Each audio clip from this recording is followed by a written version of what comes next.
this computer.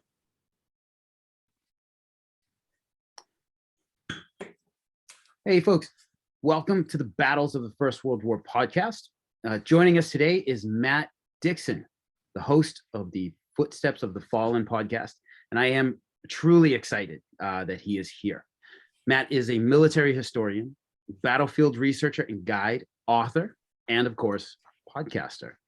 He too, like Paul Reed, has an amazing depth of knowledge about places all along the old front line of the Great War's Western Front. Matt has 30 years of researching and writing behind him on the Great War, of course. And I can't wait to hear about his journey into the history of the First World War. Matt, welcome to the show. I'm so glad you're with us. And for the folks on YouTube, you can see that I'm raising a glass to Matt. So welcome, Matt. Thank you very much indeed. And good evening to you, or good afternoon where you are. Yeah, afternoon here on the East Coast anyways. All right, Matt. So that was a really short intro that I hope you don't mind. I plagiarized it from your website. So just to dive into you, can you tell us more about yourself and what you do? Well, so I should say, obviously, thank you very much indeed for your most generous introduction. It's extremely kind of you. So so I work as a battlefield researcher and military historian, also genealogist. I should point out this isn't actually my main job. I do have a proper job outside of doing this, which kind of pays the bills and keeps a roof over my head. But this is something that takes up an awful lot of my time outside of that. And it's something that really I've been interested in, say, for the best part of 30 odd years. And it's always been something that's been very, very interesting to me, but it's really, I suppose, probably about the last sort of 10 years, it's kind of become this all-encompassing passion, really, and it's been very, very exciting to kind of sort of develop that side of things about the research and the battlefield guiding and that sort of thing. And it's I feel in many senses incredibly humbled and incredibly privileged to be able to actually sort of make some money from doing something that I absolutely love. I think I'm a very, very lucky man, and every time I visit the battlefields with somebody, I sort of kind of pinch myself really to think that I've got this amazing opportunity to do this, and say it doesn't feel like work, which I think is the really nice thing. Yeah. Oh my God. Yeah. That's I feel the same way, and one amazing part of all of this research and everything is like the connections you make, and just like the connections with yourself and everybody else, like it's and us coming together like you and I here talking right now. It's really, really, really cool. So Matt, how did you what sparked your interest in the Great War? Well, I was very lucky in one sense that I grew up in a house that was full of books, and both my parents were and still are sort of voracious readers. And my dad had always been interested in the First World War, and he had a huge collection of books on the Great War. And I remember I used to spend hours and hours and hours lying on the floor of his office, sort of like looking through various books of his. And I think there was a sort of perhaps a kind of slightly appalled fascination, I think, with some of the images that you saw in these books, some of the very famous images from the First World War. And the one that always sticks in my mind in particular is the very famous photograph of a skeleton lying outside a German dugout, which I think was at Piltken, with the arm folded across. Yes. And it's still wearing the uniform. Yes. I sort of I spent many hours, say, looking through the book collection. It was something that my father was very fortunate, sort of, actively encouraged this sort of thing. And then it really sort of, it came about the first time I visited anywhere on the Western Front. We'd actually been on holiday in France, and we were driving back towards Calais to go back across the Channel. And of course, this was back in the days before anyone had kind of mobile phones where you could just go online and see if you could change your booking or anything like that. You turned up at the time you were supposed to turn up, and you Right. got on the ferry kind of thing. And we were about sort of 2 hours kind of ahead of schedule. My father had this exemplary timing in everything in life, and it had gone awry on this particular day. And we sort of had two hours or so to kill. And I remember very clearly that we swung off the motorway, and we stopped at a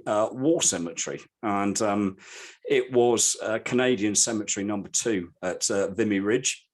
Okay. And then we went up onto the ridge itself to obviously the magnificent Canadian memorial. And I can still remember to this day that first impression of seeing that first cemetery and what it made on me. And really, that was kind of the catalyst. That was the seed where my interest in the Great War came from. And really, one of the things that I've always had a real passion for is the cemeteries and the memorials of the Great War. And it's something that really goes back to that very first time, that very first cemetery that I visited. And really what happened from there was we used to make sort of very regular trips over during the school holidays and things like that. And we just sort of, we traveled all over France and up into Belgium, and my dad's enthusiasm for the subject sort of came down to me. And, I think like a lot of us in life, we owe our fathers and our parents, a debt of gratitude. And certainly from my point of view, it was my father's interest in the subject that really got me into it. And then, I think as you go through school and you go into university, I think, your interest changed slightly, and you discover other things that you're interested in and that, but it was kind of always there in the background. And then it's really just obviously as I've become, a father myself, and it's just become more and more of an interest to me. And it's really in the last kind of 10 years, it's become this all-encompassing passion. But it's really, I owe a huge debt of gratitude to my father, because he was the one that really introduced me, to this wonderful subject. Oh, that's fantastic. That idea of just growing up in a house full of books is something that obviously speaks to me. So what like, just quick aside, like we have Mother's Day here tomorrow morning, and I just had to my daughter and I just went out to go get something for my mother, and but like the shop we went to is a little mix of everything, and like I didn't even know, like it wasn't even controlled, like I just went right for the books. Unfortunately, my that's not what we want to get my mother. So but just, yeah, absolutely, like just having a house full of books like that I fully believe like that promotes learning, it promotes inquiry, and then the how much did you say it was your grandparents that they were avid readers, or your parents? My parents, yeah. Your parents, like, I mean, of course, so like you see that example and you're going to pick up, be that much ready to pick up a book and leaf through the pages, and there you go, and here we go. So that's an amazing, yeah. I think it was really incredibly lucky, and I think it's definitely through them that I developed my love of reading. I read an awful lot, and it's something that I enjoy very, very much indeed. I'm not sure my wife enjoys my book buying habit quite as much as I do, but I think a house without books in is an empty house, and I love just having books on the shelves, and just even if just to look at them, it just there's just something very comforting about reading, and something very comforting about as I say, about books and the knowledge you gain from them. And it's something that I hope my children will carry on. Both my children enjoy reading as well, so it's something I very much encourage them. Quick question, Matt. This one's not on the script, man, but when you go to someone's house, do you by chance go straight to their bookshelves and see? Oh, absolutely. Okay, Absolutely. Yeah, All right. 100%. Yeah, well, we've got to go.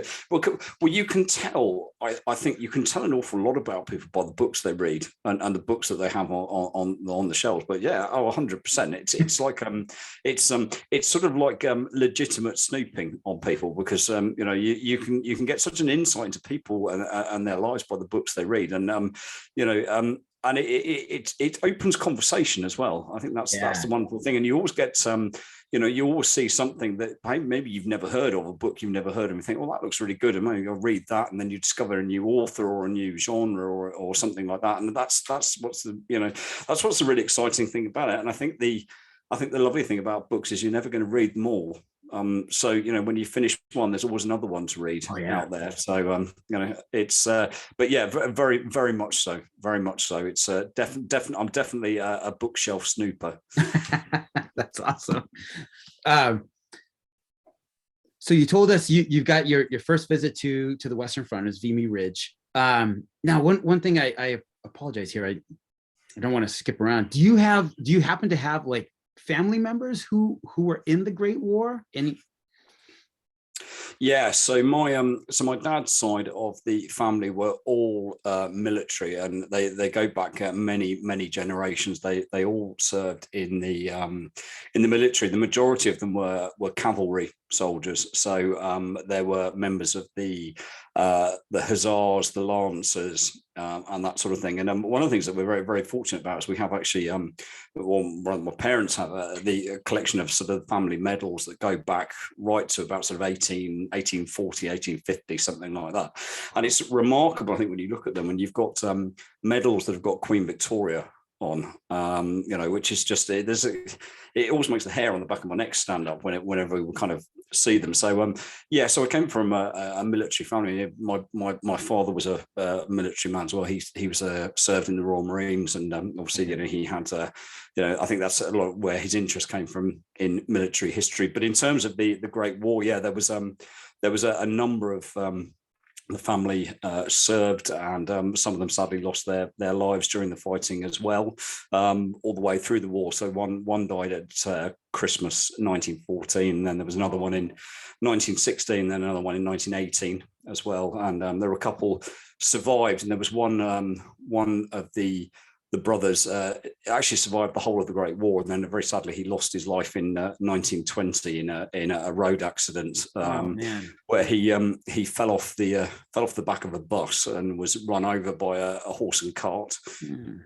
But there is I mean, it's obviously very sad, but there is a slight irony to it, which always raises a bit of a wry smile with me, that the young man in question was his name was Albert, and he was always known in the family as Thirsty Albert, because apparently he was rather fond of the grog, I think, by all accounts from what we've heard. And the sort of the irony of it is that he lost his life where he was run over by a brewer's dray, which so a brewery horse and cart. So it's probably the way he would have wanted to have gone, really, given that he was known as Thirsty Albert. So the irony of it's not lost on us as a family, but it's very sad to kind of survive the whole of the Great War and then lose your life under such circumstances afterwards. Oh, wow. Did you grow up like having pictures of these men in your house, or like in the grandparents' house or anything like that? Like any mementos?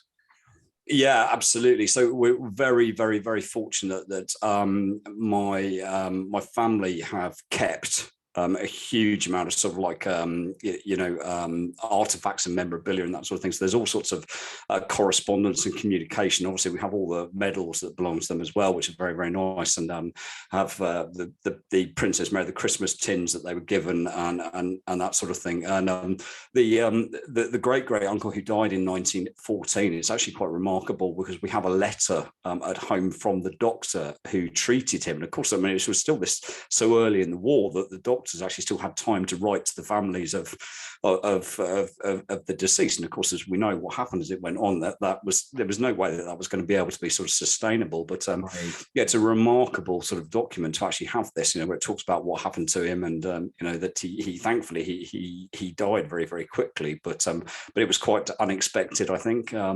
So yes, we're very, very fortunate that we have obviously various sort of letters and things like that, and we also have a very extensive collection of photographs as well. And what's really good is when my mum and dad got married, my mother was very good at sort of sitting down with relatives, and all of the photographs are kind of annotated, so we know who they are in them and that sort of thing. So it's lovely to have that. And yes, I'm very fortunate that my mother's been very sort of fastidious about her record keeping in terms of the family history and that kind of thing. Oh my God, that's fantastic. That must like be a way of keeping their memories alive and like being able to recount their stories and everything. That's fantastic. So Matt, you are a researcher. So and you spoke to us about being a genealogist as well. Is that the area of your focus, or is there another area that you focus your research on? Well, I mean, in terms of the genealogy, I will look at any family history, but obviously, it's particularly for me, it's the military history side of things that really sort of interests me, and that's kind of the area that I specialise in. And we're very fortunate, obviously, that so many records are now digitised that it's very much easier to actually sort of get hold of information. Before, you used to have to make a trip to the National Archives in London, and there was absolutely no guarantee when you got there that you were going to be able to find anything related to the family. And of course, now everything's been digitized, it's very, very much easier. But yeah, I'm particularly fascinated by sort of family history and genealogy in general. And I think what always appeals to me about it is that every family has stories, and every family has secrets, and every family has sort of there's always some sort of there's always a bit of a myth around someone in the family about that there's such and such a person. Oh, he was wrong and he was that kind of thing. And it's trying to sort of get to the bottom of unpicking what those kind of stories are. And I think that's I think what's really interesting when you do this kind of research and you look into to families, it's some of the things that you find out, and it's always a pleasure to be able to go back to a client and say, well, this is what we discovered about your distant relative or something like that. And there's always that look of goodness me, like this sort of look of surprise and fascination. And I think that's the very, very rewarding side of genealogy. I think it can sometimes be a bit of a labor of love sometimes, really, because you can go down all sorts of like blind rabbit holes and things like that. And and I think whilst you have sort of resources like Ancestry and Find My Past and that sort of thing, which are absolutely fantastic, you have to be very careful with how you use them, because I think what it's done is it's opened genealogy to kind of the mass market, really. But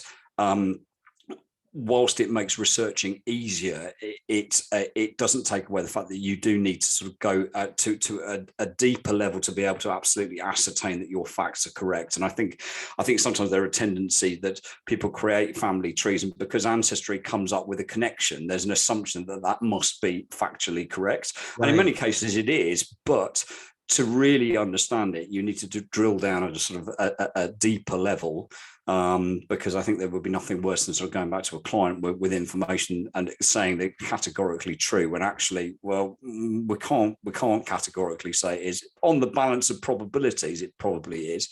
So yeah, I mean, it's very rewarding. It can be very frustrating as well sometimes when you spend considerable amounts of time and you don't find anything. And I think one of the things that comes with experience when you're doing sort of genealogical research and that sort of thing is you do kind of learn after a while when you're the expression we say is flogging a dead horse. Right. There's just no point in going any further because you're just not going to find anything. And I think it's learning. The more you do it, the more you learn when you've kind of reached that point that actually it's not a good use of time and resources to carry on sort of chasing this kind of avenue. Wow, that's fantastic. All right. So you're a researcher, genealogist, and you are also a battlefield guide. And how did that begin for you, Matt? So it really began many years ago. I was a police officer, and I used to go sort of like when I was on sort of rest days and things like that, I would go with my dad and we'd pop over to France or to Belgium. Of course, very, very lucky. I live in the southeast of England, so it's very easy to get across the channel. And you know, you can get to Calais within kind of 40 minutes or so. You're on the battlefield or on the Western Front, and you're very, very lucky to be able to do that. And it really came about that I was talking to somebody in the canteen at work over a cup of tea, and I was saying what I was doing, and they said, "Oh," he said, "Oh, I'm pretty certain my granddad said, but I don't really know anything about him." And I said, "Well, do you know what his name was?" And he said, "Yeah." So he said, "Well, give me the details and I'll see what I can find out." And I was very, very fortunate that I did find him and I found out quite a lot about him. And I went back to the guy and said, "Look, you know, this is what God." He said, "You know what? I would absolutely love to go out and visit it." I said, "Well, I'll be happy to show you around." And it just kind of went from there, really. And that was the very first tour that I did. And I think that was in about 2002, probably something like that, 2001 maybe. That was very successful. And then, you know, obviously people talk, and then someone else came and said, "Oh, I'd be really interested." And it just kind of sort of went from there, really. And it's something that I absolutely love doing, and it's an incredible privilege and a real honor to be able to take people to the battlefields and show them round. And I think that I think you can learn a lot about the battlefields from reading books, but nothing beats having somebody actually point things out to you who you know, and point the battlefield out to you. Because the problem is, of course, there's so little of it left to see. Mm-hmm. What I think really helps is you have a situation where someone can say, "Okay, so we're standing in this sort of nondescript field, but actually if you look at the trees over there, that's where the British front line was, and the trees over there, that's where the Germans were, and your grandfather would have actually been in this field and he would have been going that way." And that's when it brings it to life. And it's when you visit the cemeteries and you can tell some of the stories of the people that are buried there, and they become more than just headstones. Then it brings that personal history to life.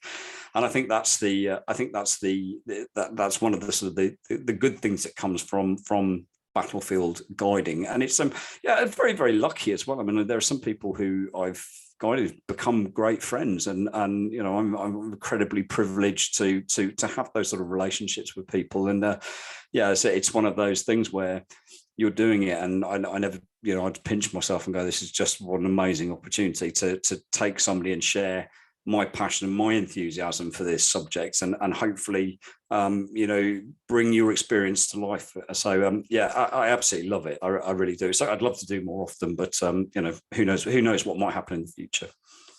Right. Are things coming? Are things returning to normal with, you know, with the pandemic and everything now? Like it seems like there's a lot more movement heading over, like a lot of folks on Twitter heading back over to France. I'm not sure if you're familiar with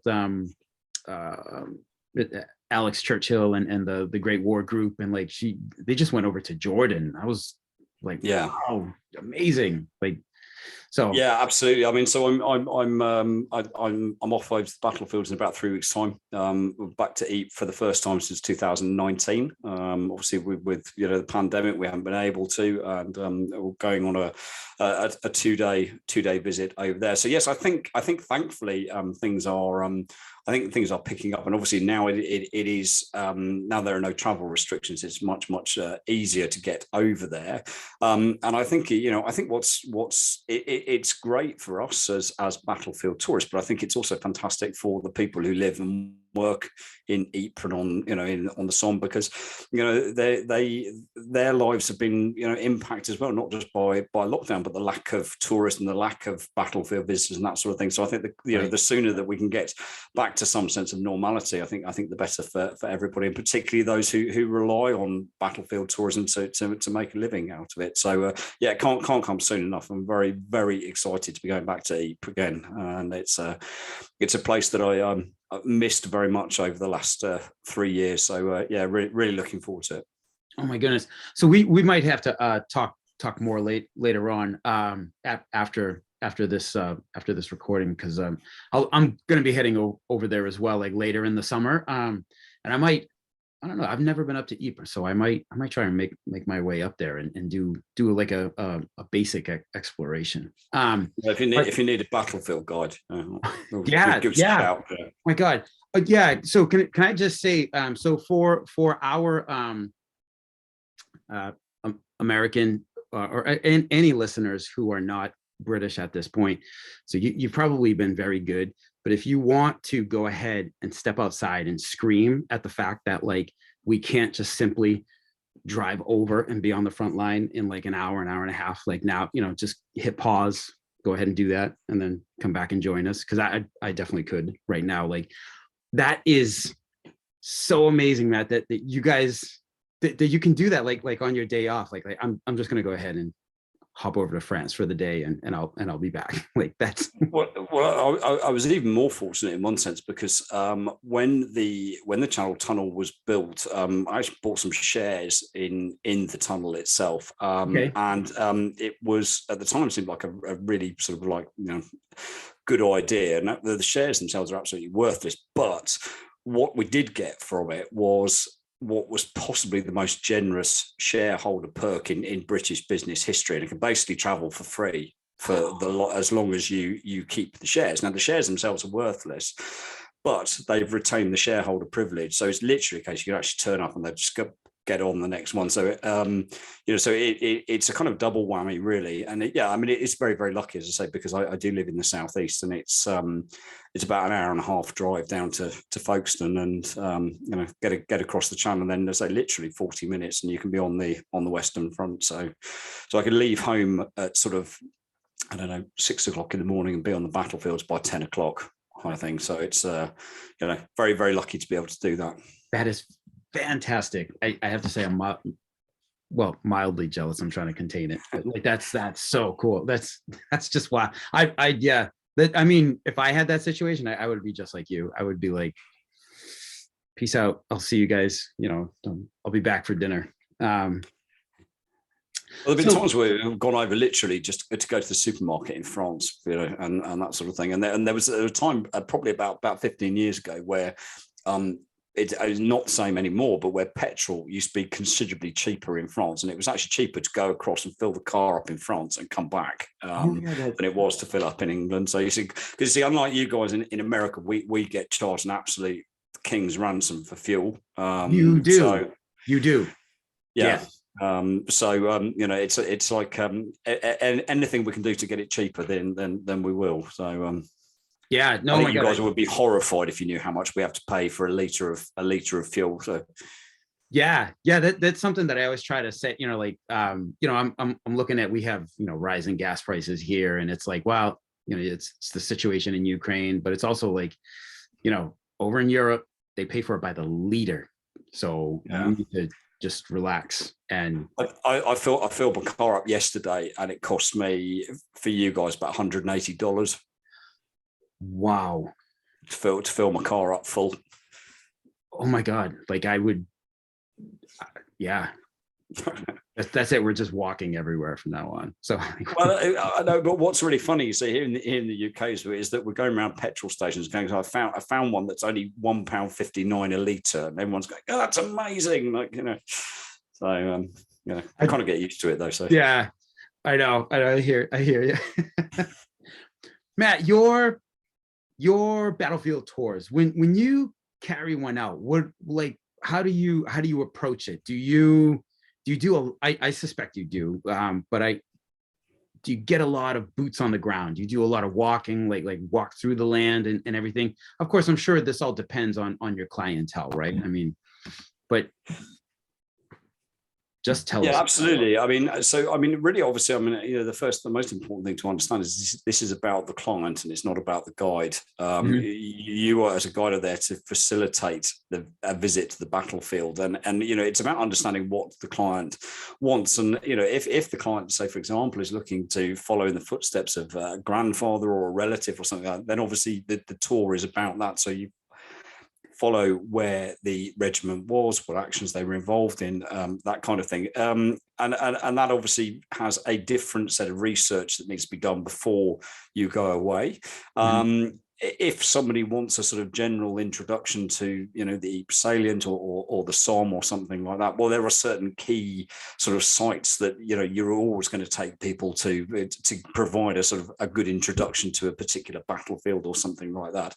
But I think one of the things that, all tours need to do is whilst you can visit the main sites, it's about bringing those sites to life. Anyone can look at a monument or look at a cemetery and that's something, but what you need to be able to do is you need to paint a picture for people visiting the battlefields. You need to be able to tell a story, and I think that's one of the key skills of being a guide, is bringing this area and bringing the stories of the men that were involved to life, and that's what really brings sort of I think adds value to people when they're going over to the battlefield. So as I said, it really depends on what the client wants to get out of it and what their aim is. To say, if it's just researching an individual, then obviously we'll follow them, but if it's a general introduction, it's probably slightly easier to do, because there are, just as I said, there are sort of various sites that you will always take people to provide a good overview and a good introduction to a particular battlefield. So everyone is different, and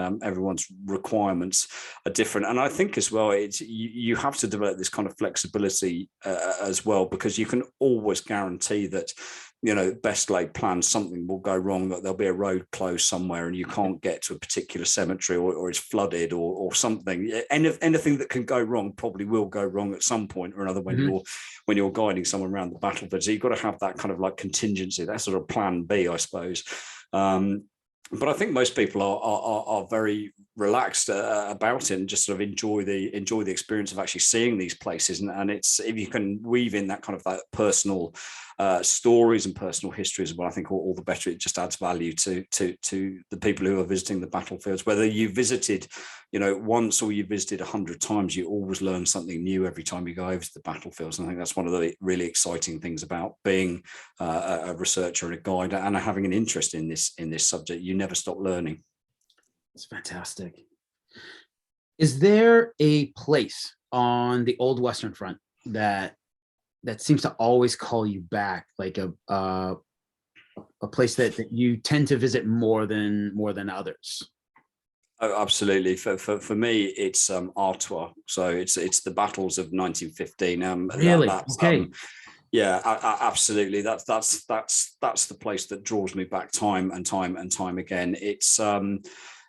It's that sort of, Artois is that kind of funny sort of area of land up in northern France between the border of Belgium and as you go south from the border of Belgium into France, and it's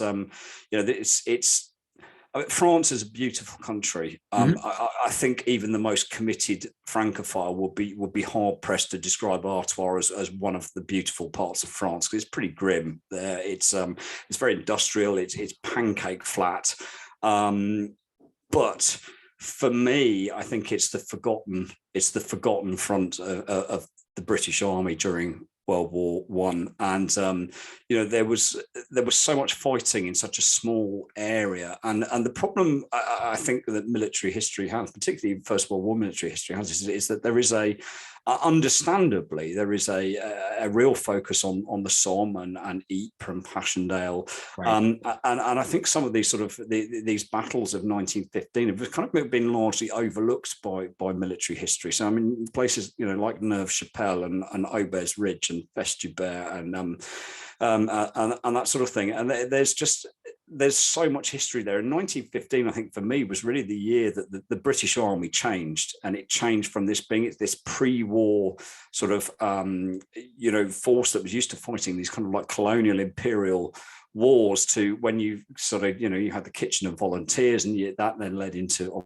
obviously conscription and that sort of thing. And it was really, I think the fighting that took place in 1915 actually shaped the entire direction that the British took for the rest of the war, because it's where they learned the hard lessons, and it's where they adapted tactics and they changed tactics throughout the fighting that took place. And really, obviously, when you look at 1915, there are obviously many books have been written about Gallipoli, obviously, which over in the east, and the Battle of Loos in September. But the fighting before that, as I said, has largely been overlooked. And I think the other thing as well that I particularly like about art-wise, it's changed very, very little since the Great War. It's still predominantly agricultural. It's very, very rural. Okay. So when you go down to places like Lewes and that sort of thing, yes, it's still very industrial as it was at the time of the Great War. And it's one of those places that I always think that if you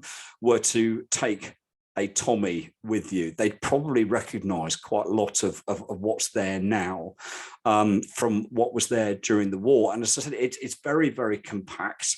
And I think one of the other reasons that I particularly like it is no one else goes there. And I'm quite antisocial when I'm on battlefields, which is kind of a weird thing to say from having been a battlefield guide.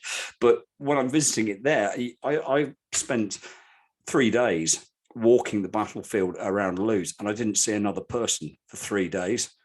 Really? You couldn't do that on the Somme or down at Ypres or at Verdun or something like that. And I think that's one of the things that draws me back to it. But it's just been so overlooked by military history, and it's just I find it a really, really interesting period of the war and some really interesting battlefields. So yeah, absolutely. If somebody was sitting there and I had a gun to my head and said you can only go to one part of the Western Front again, it would always be Artois. Oh, that's fantastic. That's fine. I'm blanking a bit right now, like with your podcast. Have you looked into like the French battles that took place there, the French offensives, and like I think it was like late 14 or early 15, the French started, they were hammering away in that sector of the line as well. That's yeah. So it's not something that I particularly looked at. I have got a couple of podcasts planned for this season where we're going to look more at the role that the French played. And one of the things that I want to do is the French offensives in Artois in 1915, because obviously they were really, really interesting. It was this idea that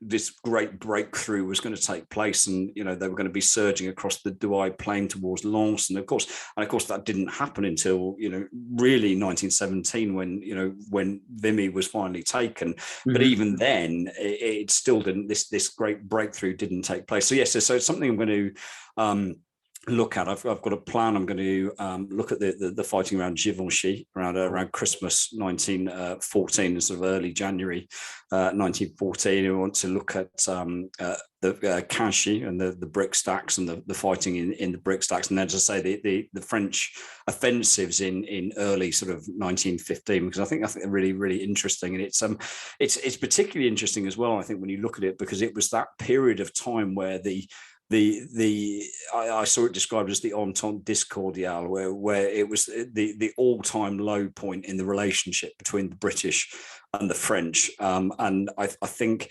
it's really interesting when you look not just at the military side, but the kind of the politics behind it as well, because they really, really didn't get on with each other at all, and and that makes it particularly interesting. So yes, it's certainly something that I'm going to cover going forwards. I think one of the other things that I want to do as well is look at some of the fighting around Verdun and the Battle of the Frontiers and the Chemin des Dames and the Nivelle offensives. And that's so much to do. But certainly, yes, we'll be looking at some of the French action in this part of France, definitely.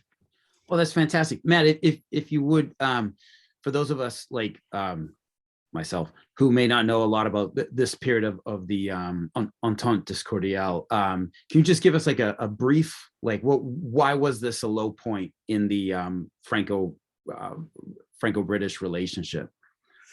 Well, I think really it came because there was very, very much a feeling amongst the French that the British simply weren't pulling their weight on the Western Front, and the British were very much the junior partner in the operations at the time.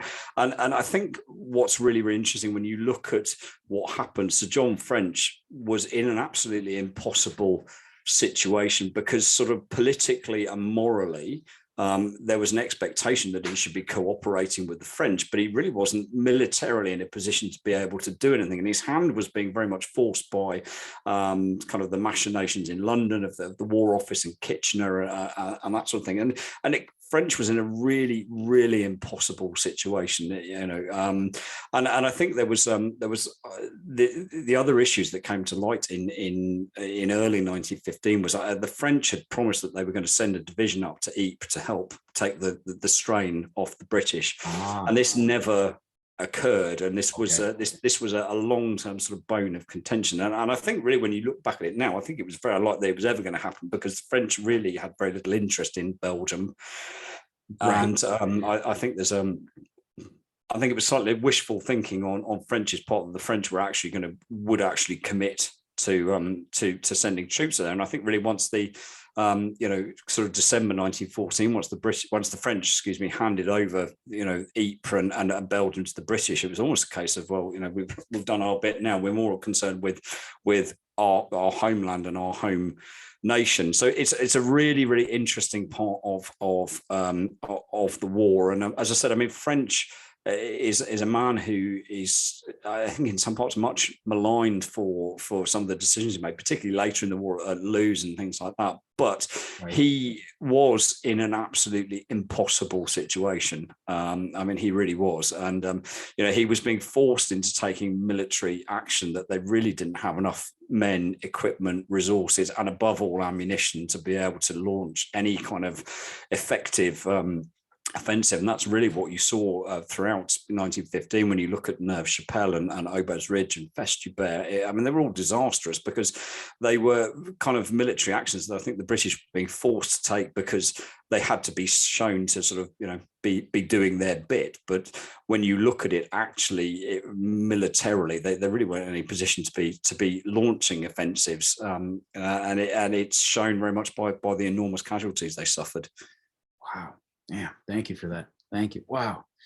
So let's get into the podcast. So what inspired you to begin Footsteps of the Fallen? Well, so I think like a lot of people, it really sort of came down during lockdown, and there was sort of obviously that inability to be able to visit the battlefields and that sort of thing, and it's really just as I said before, it's this subject that's become more than an interest. It's become like an all-encompassing passion. Is this study of the Great War, and it's one of my favorite subjects to talk about. I could talk all day about it, and my wife, I think, was probably fed up of listening to it and said, well, I don't really want to listen to it anymore. So perhaps there's someone out there on the internet who might like to listen to you instead. And I mean, it was so I kind of ummed and ahed about it for a while, to be honest, because we were in a situation where there were very eminent military historians like Paul Reed and Peter Hart and Matt McLaughlin, that sort of thing. These guys are professional military historians who were producing outstandingly good podcasts and continue to produce outstandingly good podcasts. And I have to be honest, I think there was a little bit of sort of reticence on my part that there was kind of, well, as a podcast listener, you've got these amazing military historians producing these outstanding podcasts. Why on earth would anyone want to listen to an amateur, talking about World War One? And I actually had a conversation with Paul Reed, who kind of gave me a metaphorical kind of kick up the pants to get it done. I produced the first one, which was about Oxford Road Cemetery just outside Ypres, and 18 months later, we're still going. We're just coming to season 4 of the podcast, and I think what's the most pleasing thing about it is each month we're seeing more and more listeners and more people sort of subscribing and downloading and things like that. And it's as you yourself will know with your excellent podcast, it can be a labor of love sometimes, and there is a lot of work goes into producing a podcast, but I think it's it doesn't feel like work because it's something I enjoy doing so much. It's a joy to talk about it. And I think when I started, I kind of thought, well, maybe my mum might tune in, and I've got a few friends that are interested in World War One and that sort of thing, and they might listen. And like all podcasters, I think you get obsessed with download numbers when you begin. You're looking like every hour to see whether somebody's kind of downloaded. But I have to say that when I began it, I never for 1 second imagined that it was going to sort of become what it's become. I'm incredibly humbled by the support that it's got, and the people who are kind enough to listen every week that we produce one, and it's what makes it worth keep producing podcasts. So it's great fun. It's something that I really enjoy doing, and as I say, even it is very time consuming, but it's time well spent, I think.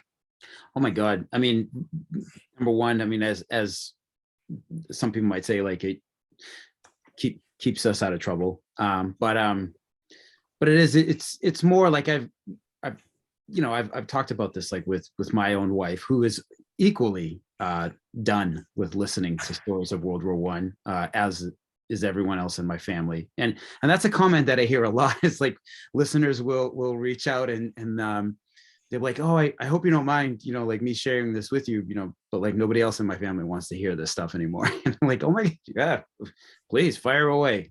I love this stuff. So like you, like I could go on, and one annoying thing that I try to do, purposely annoying, at least with my family, is like to try and tie things back to World War One and just be like, hey, you know what caused that, right? Like, I'm just saying that was World War One, like, and like Yugoslavia and Iraq, anything like that. Like, I'm just pointing out.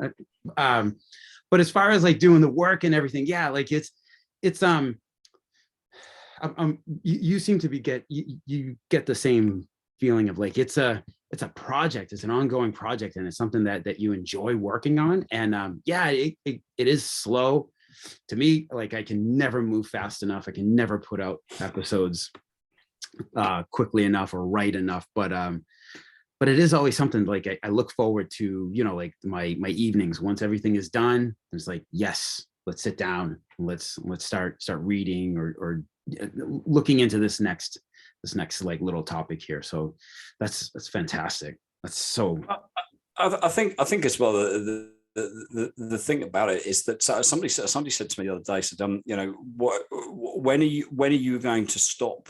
When are you going to run out of things to do a podcast about? And it's like, well, I think everything has a finite life to it. But actually, when you look at a global conflict that went on for 4 years, there's an awful lot to talk about. And I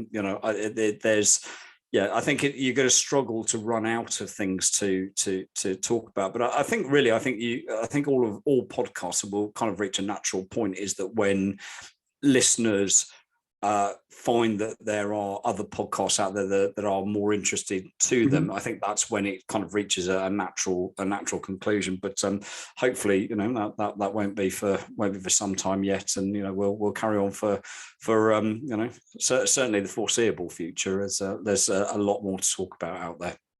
Yeah, but like your recent podcast, I believe the latest one that I listened was about Fushy Chappelle.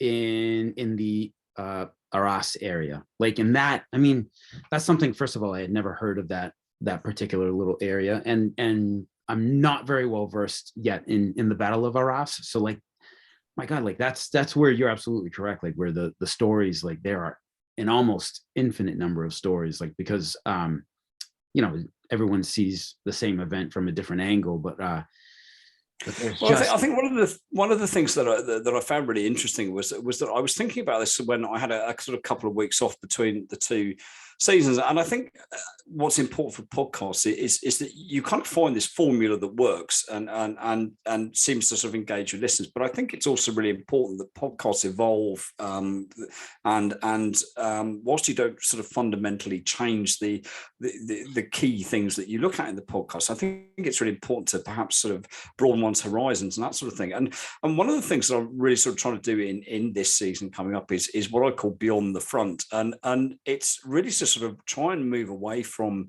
the Somme and Ypres, because if you think about it, and I said this I think in the last podcast, the Western Front was 450 miles long. On the first day of the Somme, the British held a front line of about 15 miles. And when you look at the salient around Ypres, obviously, the line did move at various times, but it was roughly about sort of 15, 16 miles, something like that in length.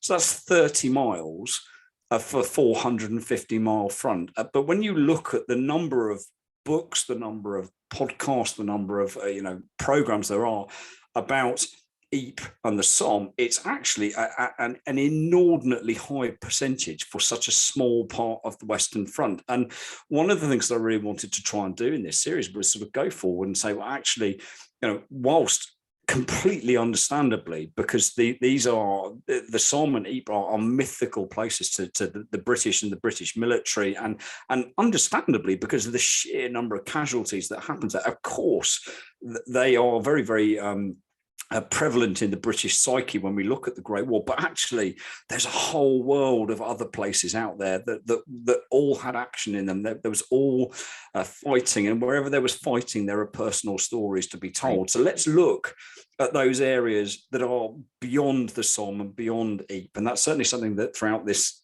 series coming up, it's one of the things that I want to do is to say look at places like Fontpou and Monchy-le-Preux, Canchy, Gerdecourt, all of these places, Dixon up in Belgium, and it's something, as I say, what I was really sort of trying to develop in this series is to say, well, look, perhaps if you're driving down through France, this might be somewhere that you wouldn't normally think, actually, I'm going to pull off and going to have a look at a cemetery, but there's a whole world of military history and World War I history out there beyond the Somme and Passchendaele. So let's have a look at that as well. Oh, that's fantastic. And I know in the past, like you've already you did an episode on the Marne, which was just fantastic. So I really look forward to where you're taking us next on the podcast. So I asked Paul Reed this question, and I have to ask you too, Matt, because both you and Paul, like you guys are really impressive. When I hear your podcast, like when I listen to you, it's like, I mean, again, you know, it's like your title, like the footsteps of the fallen, like we are walking, with them. And you really do, like you take us there, and you're talking to us about the area and everything. So all of these words are, I just want to ask you, just like I did to Paul Reed, do you podcast without a script? Because again, if you do too, you guys are just on a whole other level. Yeah, I don't ever write a script for the podcasts. I mean, one of the things that I wish, to be honest, I was that organized, but I'm not. I generally don't decide what I'm going to talk about until about an hour before I sit down and record it, because I did once try and get all sort of organized and sort of like do a podcast plan. So, like plan H episode for a series. And that lasted about 2 weeks before I got bored with it and fed up, because, I'd put down, I don't know, I'm going to talk about, I don't know, Gomacore one week. And actually I sat down and thought, well, I don't really want to be honest. I would rather talk about something else. So no, I don't script them. What I do is when I've decided what I'm going to talk about is I will jot a few sort of bullet points down and think, well, I must make sure we bring up, talk about Fred or, and what Fred did or that kind of thing. Right. But I think what it does is, for me, a podcast should be like walking along a battlefield, having a conversation with somebody, or sitting in a pub, having a drink, just having a chat about a particular sort of thing. And I think the problem that comes when you script a podcast is that unless you are a sort of classically trained actor, it's impossible to produce a podcast with a script that doesn't sound like you're reading a script. And for me, that kind of takes away a little bit about that personal connection with podcasting. So no, I don't. As I said, I do jot down a few sort of like just bullet points and just key things to sort of, I must talk about that, must that. But yeah, it's very much a sort of a very, very kind of fluid process. And of course, what you don't hear in the finished podcast is the kind of bits where I've lost my train of thought and what have you, because I can edit that out at the end of it. But no, I have tried, as I say, sort of, writing like copious amounts of notes, and it just doesn't work, because it to me, it just sounds like I'm reading off a script, and that's not what I want the podcast to be about. Because I think if you're going to do that, your listeners could simply go and buy a book and read about the subject. Whereas if you're having this sort of conversational style, I personally, I think that makes it a much more engaging sort of learning experience, and you engage much more with the listener because it's much more informal, and that's really what this is about. Because this isn't a high-powered business podcast or something like that. It's not a kind of a self-help or anything like that. We're talking about World War I, and I think when it's something that you are passionate about, something you're enthusiastic about, it's easy to talk about it, and hopefully that comes across to the listeners. So, but yeah, going back to your original question, no, I don't write a script. My God, you guys, you are amazing, man. Like that is something that is really something. This is the part where I'm not going to talk about how I podcast. Like, we're just going to skip right over that. Yeah. So we have our last question for you, Matt, here. We talked about you are going to be traveling there in 3 weeks. And so you are going to be doing some battlefield tours. And then any other travel plans? Like, will you be hopping back over a couple of times, you think, or going off to other parts of the world? Well, I think it's highly likely, but at some point before the end of the year, definitely. Yeah, I mean, so I have plans for late August that I'll be over in France, and I'm actually staying in an area of France that I haven't been to before. It's very close to Compiègne. Okay.